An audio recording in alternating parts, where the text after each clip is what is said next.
I have a hot take about the teen mom drama that's going around right now, and it doesn't have anything to do with the texts with Catelynn or Tyler. It has to do with the fact that all of this information is being relayed to the public through the most unreliable narrator you could possibly come up with. We're of course talking about the biggest teen mom superfan on the entire planet. Someone who is literally being tagged in the text messages that are being leaked every day. A sickness at this point. They need to get some sort of counseling. What I'm seeing online is honestly kind of scary. It's at this point obsessive.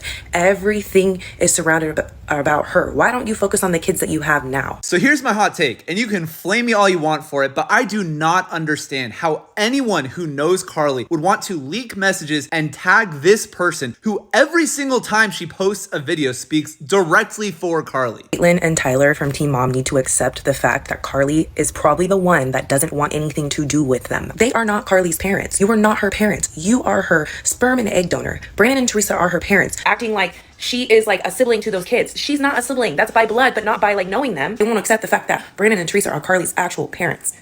And Carly now is old enough to probably understand. They have brought their crazy drug addict parents. It probably freaked Carly out. It's their child, not Catelynn and Tyler's child. She probably feels uncomfortable because Catelynn and Tyler act like Carly's like on a babysitting trip. And then sending that weird blanket with like the siblings on there, like Carly would even want that. Like, no. Tyler and Catelynn have pushed this whole sibling big sister thing on Carly that is weird because she doesn't even know them. It's probably uncomfortable and weird to her. She can't even get to know her birth parents without having to be like getting to know some kids that she has no really relation to besides blood. Carly also has an adopted brother that she has grown up with. She has a brother, and she probably feels like that is her actual brother because she grew up with him. Even though they're not blood, she's going to consider him the brother. It's like y'all are pushing this narrative that Catelynn and Tyler are trying to also push that's harmful to Carly. They are not Carly's parents. Brandon and Teresa are. If they say like, oh, Brandon and Teresa said that we can no longer have access and Carly doesn't want that, the fans are going to go crazy. What really got me was the fact that she said, my child, and this is exactly why you got cut off the way you did.